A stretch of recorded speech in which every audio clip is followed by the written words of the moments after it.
Hi, everyone. Good afternoon. I hope the first full day of the conference is going well. I'm Alison Hoover. I'm a vasectomy researcher who works with groups like World Vasectomy Day and others to help promote male engagement in contraception and family planning, and specifically vasectomy. And I'm John Curington. Welcome. I brought my scrotum with me. Don't leave home without it. I'm a physician. I do vasectomies. I do a lot of vasectomies. I work with World Vasectomy Day and with No Scalpel Vasectomy International and with Dr. Doug Stein over there. Together, we do probably more vasectomies in our state than any other physician group. Yeah, absolutely. So we're here to talk to you about the Testicle Festival, Exhibit A, and a bit about vasectomy and supporting and building vasectomy programs. I do want to highlight that we are going to take questions and have time for questions at the end. We'll ask for those of you who are joining online, you can add them through the Slido on this page. And if you're here with us and you want to add a question into the Slido, if you go to slido.com, as you may have had in other conference sessions, our code is 4274785. 4274785. So if you have any questions as we go along, we'll be taking those toward the end of the session. So just, to make sure that everybody's on the same page here, John, what exactly is a vasectomy? Absolutely. Vasectomy is a very gentle, effective method of contraception. During a vasectomy, we use our fingertips to gently feel in the scrotum where the vas deferens, the little sperm-carrying tubes, are. Then we make a tiny puncture in the scrotum, use tiny little hook to fish out the vas deferens, the tubes that carry the sperm. Then we snip, cauterize, and tie those tubes apart. With a vasectomy, especially with the modern, very gentle no-scalpel vasectomy, ejaculations aren't changed at all. That's why we say all the juice but no seeds. Sexual function isn't changed at all. That's why we say snipped but still equipped. So I had my vasectomy 20 years ago. I'm a proud vasectomy patient as well as a doctor. I can say everything still works.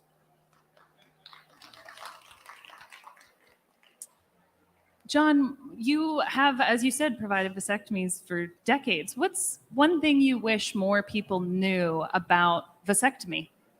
Probably the most important thing for the average person to know about vasectomy, that it's really not a big deal. Every year in the US, about 500,000 vasectomies are done. In our northern neighbor, Canada, in Quebec, for example, vasectomy is the most common birth control method used among middle-aged couples. It's a quick procedure, an easy procedure. For example, I had mine done about 20 years ago by a trainee. It was his first case, honestly. And afterwards, I was back at work as a resident the very next day seeing patients. So basically, the key point is that it's not a big deal. Well said. So as we both mentioned, we work a lot with World Vasectomy Day that is celebrating its 10th anniversary this year. And you've been part of it since the early days. So looking back on the last 10 years, do you have a favorite memory, time, or experience with World Vasectomy Day? It's a little bit like picking a favorite child. You can't really pick a favorite. But if I had to give an example of a really fine event, it would be World Vasectomy Day 2017, where the World Vasectomy Day team was in Mexico. We worked really closely with a group of actually hundreds of Mexican physicians. We learned about their amazing Mexican vasectomy program, and the key point is that we learned about the Mexican vasectomy program, what they were already doing. We shared a lot of information with them. We learned a lot from them. And we made lifelong friends while staring over scrotum. So it was just a fantastic time working with the Mexican physicians. Fantastic. So, Alison, our expert in vasectomy from the Master of Public Health point of view, who gets a vasectomy? People who get a vasectomy are usually men who feel that their family is complete. It's very often people who have a desire to contribute to bearing the contraceptive burden in their reproductive relationship who want to contribute. Typically, and particularly in the past, when we think about who gets a vasectomy, what often comes to mind is a man maybe in their 40s or 50s, got somewhere between 2 and 4 children. But the truth is, the more modern reality about who gets a vasectomy is it's young people, it's old people, and it's everything in between. So, mentioning young people, what are your thoughts about young men getting a vasectomy? Yeah, it's true. It does seem to be globally around the world. We're seeing younger men who are seeking a vasectomy. What we don't seem to really know at this juncture is if this younger desire for vasectomy is new, driven potentially by things like COVID-19, environmental crises, global economic instability, the changing legal landscape, and things like abortion. In my state, I'm from Atlanta, Georgia, in the U.S. Or if this is maybe an old desire where people knew they didn't want to have as many kids. It's just becoming more socially acceptable to express and seek out that desire at a younger age. So that's certainly something we can and should be learning more about. Okay. So, a very important part about this discussion about young men and autonomy and choice is what steps can an organization take to design a vasectomy program that honors patient autonomy, but also takes into account our dark history of forced sterilization? It's a really complex and deeply important question. We always need to reflect on a very complicated history of sterilization around the world, in the country I'm from and in many others. And I'm sure we could sit here and talk about it for hours, but I'll at least distill it down as I think the key thing to focus on in that is a really robust, informed consent process, one that takes into account local laws, local history with this experience, that thinks about alternatives that are or are not available to the patients as they come in, their individual needs, and all that should fall within global best practices surrounding autonomy and non-maleficence or do no harm. So, okay, with that, I'm going to look and see if we have some questions. So again, a reminder, our Slido code 4274785. Let's see what we have here. While people continue typing their questions, if you have any, I have another one for John.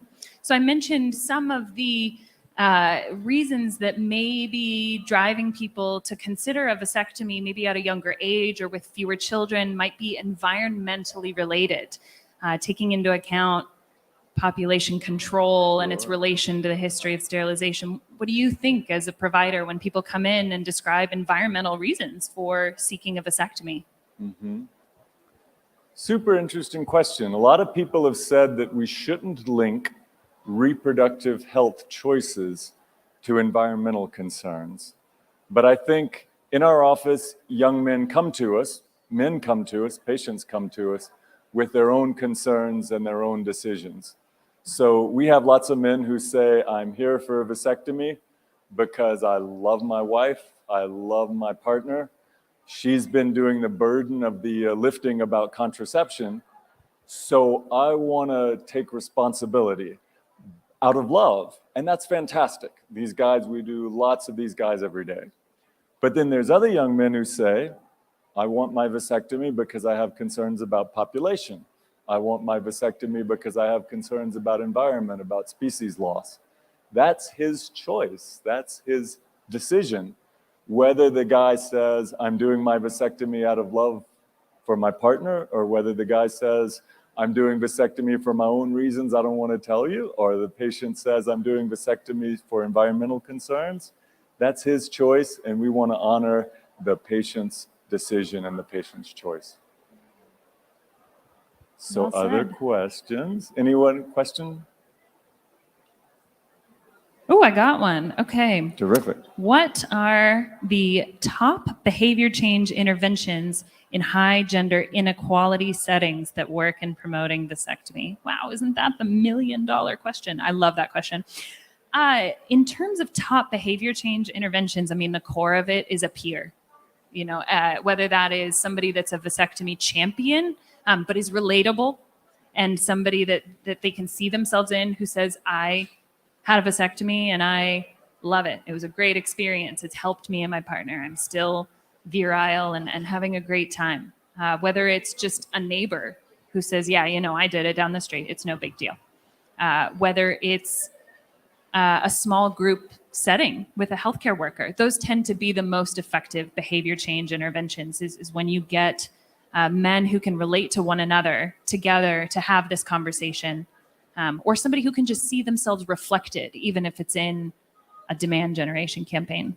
But thank you. That's a very thoughtful question, whoever asked that.